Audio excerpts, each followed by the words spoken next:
For easier installation, position the adapter on an angle as shown. Slide the arm through the opening and line up the top of the hook with the adapter. Pull up on the blade until the adapter and hook clicks into place.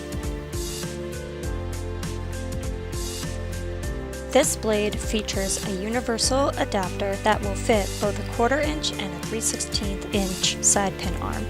Position the connector until it is above the opening that corresponds with your arm size. Insert the pin of your wiper arm into the opening.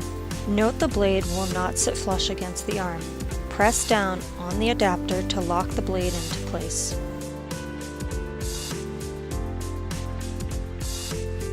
Position the adapter so the tab faces away from the blade.